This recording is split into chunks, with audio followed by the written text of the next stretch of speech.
Update: I exposed my narcissistic and abusive father to his in-laws. Original post: my parents had me extremely young.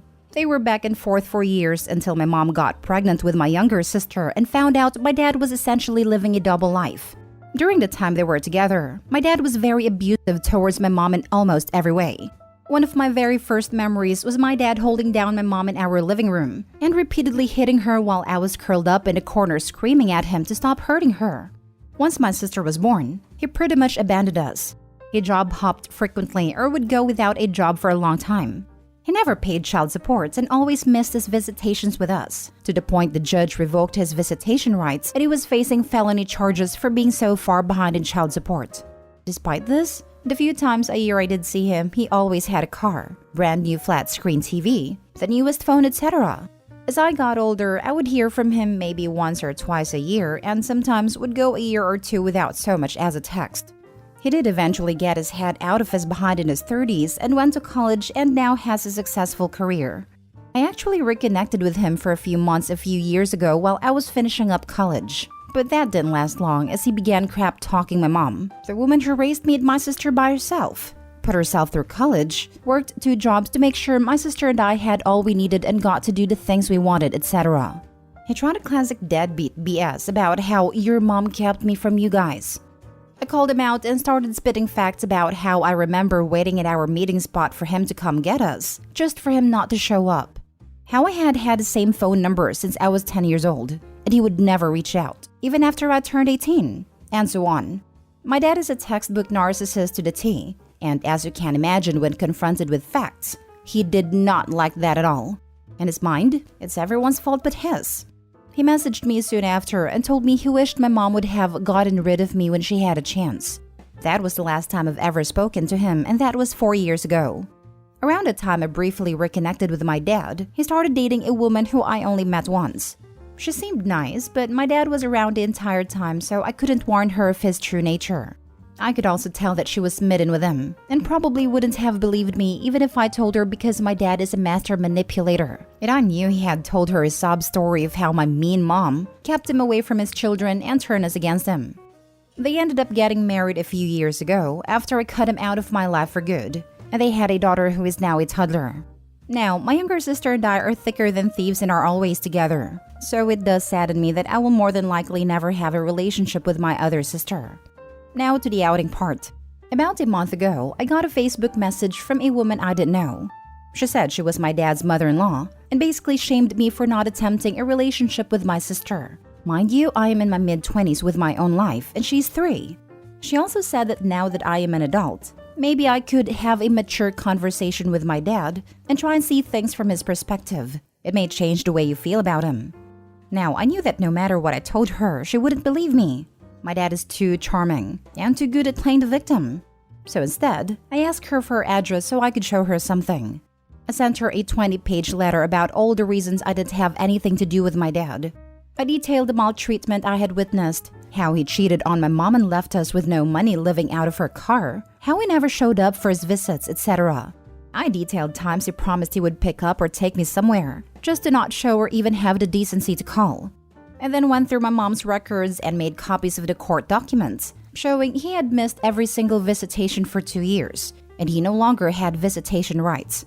Documents showing he was $25,000 behind in child support, and was facing felony charges and jail time.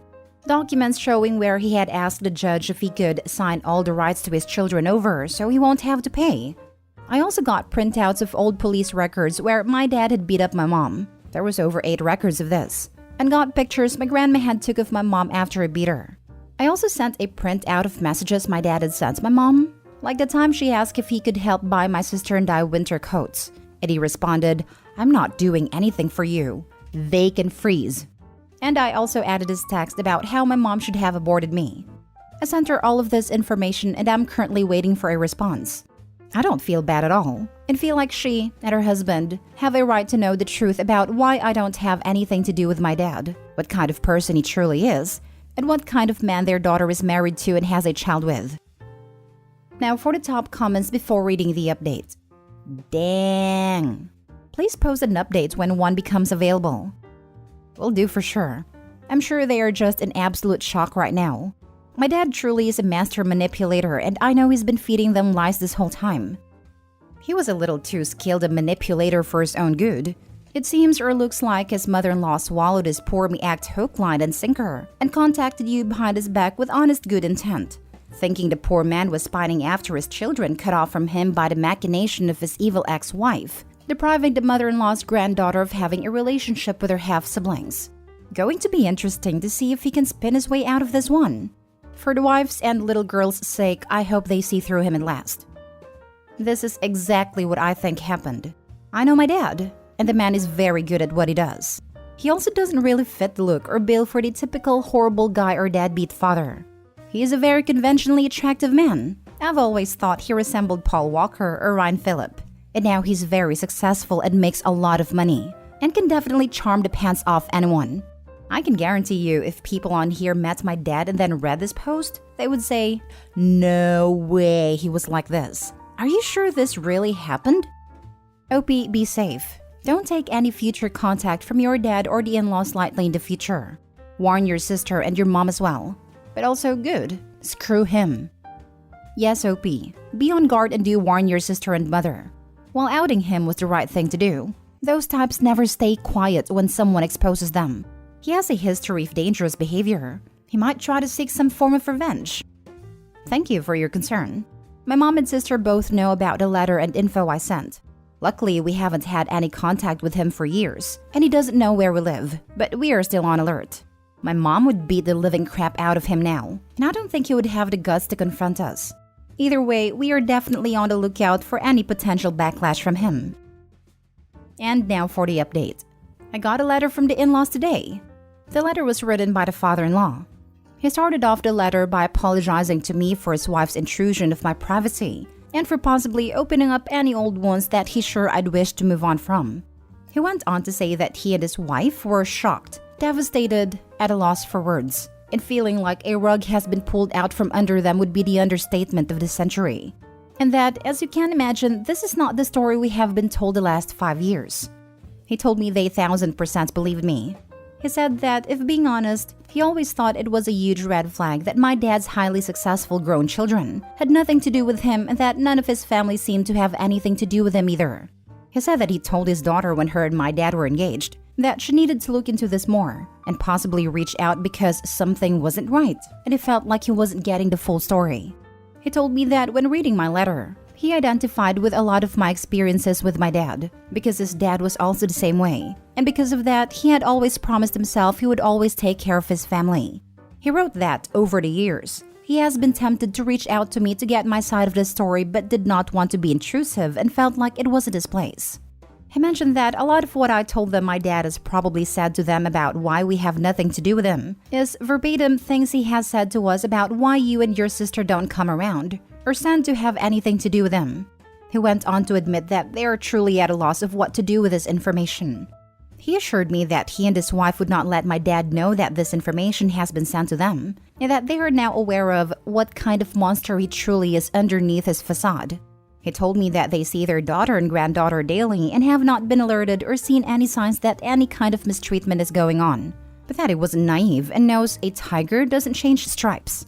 He said that he and his wife aren't sure if showing their daughter this information is the right thing at this very moment, because they don't think she's at a place to believe it, despite the irrefutable evidence that I included. He said they were afraid she would become defensive and isolate herself from them if she thought they weren't on her and my dad's side. And the last thing they wanted to do was to isolate her and their grandchild with a man who has a history like my dad does. But he said, make no mistake, there will be a day when she's ready to believe this and they will show her. He finished off by once again apologizing to me and said he wanted to know how proud he was of me for sending this to them. He said that one day he hopes his granddaughter can meet her big sisters and can only hope she has half the courage you do. I just wanted to say thank you everyone for your love and support. I honestly did not expect my post to blow up the way it did. I'm truly at a loss for words. I feel like I have finally spoken my piece and have gotten justice from my mom. I'm ready to close this chapter of my life and move on. Man, that father-in-law is truly something else. Go him for that measured and calm response and a promise to keep the info to himself and not out the OP. I can imagine how dangerous that would be. The father-in-law, in just that one letter, was more of a father to Opie than the bio dad ever was. The only thing I didn't like about his message to Opie was that he apologized for his wife, rather than her apologizing herself. Other than that, father-in-law is a wonderful, calm, and honorable man. Their child is only 3 years old, so I desperately hope the grandparents change their mind and try to inform their wife of his history. Because this situation genuinely makes me nervous for that child and the wife. He clearly has not changed even the slightest, considering how recently he made such unforgivable comments to Opie. Not to imply that monsters like that ever truly do change. It sounds like they plan to tell her, but the situation is tricky. Worst case scenario, she cuts them off, whether due to being in denial or full-on not believing them, and is left with him, alone. It would be much easier to manipulate and trick her in that scenario, and could cause him to escalate to physical harm. Sounds like they're trying to figure out the best strategy. It's good and all that Opie exposed this horrible father to his wife's parents, but wow, that mother-in-law is a piece herself.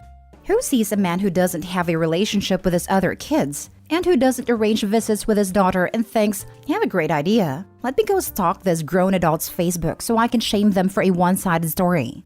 And then she has her husband reach out to apologize on her behalf? Couldn't even add to the letter herself or message back. Father-in-law sounds like the only one with any kind of responsibility and dignity, besides Opie. Now for the last story. My male 33, wife female 28 threw in my face that I was too busy in prison to be there for my kids. She apologized, but I can't get over it. 6 months ago, I got out of prison after a 7-year sentence. It wasn't my first time, but this was the hardest time because I was away from my family. Thing is, I didn't commit the crime. My wife did. I met my wife 11 years ago. We grew up in a rough area, but she always had a dream to make it out. She wanted to be a nurse, and she never got in trouble. I was the total opposite. Up until I was 23, I was having constant run-ins with the law and lived every day like it was my last. When my son was born, my perspective shifted. I stopped all that dumb stuff and started settling down. It wasn't the same case for my wife. We sort of switched roles in a way. She wasn't as bad as I was, but she was on that path. She ended up selling with an old partner of mine and didn't shut it down when I told her to. And as expected, stuff came up in our house, and I took the blame. Why? My wife has never gotten in trouble with the law, and I didn't want both of us to have a record. If I took the blame, it meant that my son wouldn't have to live in this generational cycle of poverty. I wanted her to be a nurse. She was passionate about it, and I felt like I dragged her down with me. So I went to jail. It was harder, since I was leaving my family and my daughter was born while I was in prison. Did a time, and she went on, became a nurse, and they moved to a much better neighborhood. You know, I can't lie and say that there weren't moments where I felt a little resentful, but every time I'd hear my children's happy voices in the back, or they came up to visit me and they were safe and healthy, those resentful thoughts whisk away. Then 3 days ago, my wife and I got into an argument because I took the kids out. It was my only day off, and I wanted to make memories with them. We had a great time, but when we came home, my wife wasn't so thrilled. We were going back and forth a bit, and that's when she told me that I was too busy in prison to understand how things work around here. I could tell that she regretted it as soon as she said it, and she's been apologizing profusely and trying to make it up to me. But wow, I don't know if I could ever forget that. I'm hurt that she even said that, considering the circumstances with everything. Like, it just makes me feel so many things, and I don't know what to do. Do we talk about it? Do I just pretend like I accept what she said? Now for the advice. You have to talk about it. There is no way to just rug sweep it and move on. Ask her to tell you why she's blaming you for not being there when you were the one to go to the prison for her. Does her/your family know you took the fall for her? Yes, they know the basic. The kids don't know. They don't even know why I was in jail. This whole thing is actually really awful. If this is a true story, this woman is nuts and disgusting. Nurses get charged with drug crimes all the time and have to do probationary periods and then monitored practice, but this happens all the time, in every state. She should feel a lot of guilt for having you do 7 years for her. Wow, I wouldn't ever be able to stay with someone that immoral. It's not normal. It really isn't. Something like that would eat me up if I was responsible. And really, someone this dishonest actually has no business dealing with the public in a clinical setting. If her board of nursing found out, they would take her license in a heartbeat, as they should. She does not deserve it. Plus, since she was a first-time offender, the legal consequences for her would likely have been a lot lighter for her compared to OP. Yeah, she wouldn't have done as much time, but it wasn't about a time. It was on it being on her record. None of what the kids have right now would have been possible if she was the one that left. Could I sit here and say that I would have held it down for 2 to 3 years if she left? No, I honestly cannot. I would hope so, but I can't say. I would have been more angry if I went to prison and she still decided to do that garbage, but she didn't. She did a 180, got her degree, and took care of herself and the kids. They would have been raised in a crappy neighborhood with the worst schools and slim opportunities. I mean, my son just won the district science fair last week. Like, what the heck? This is all that I wanted, if not more.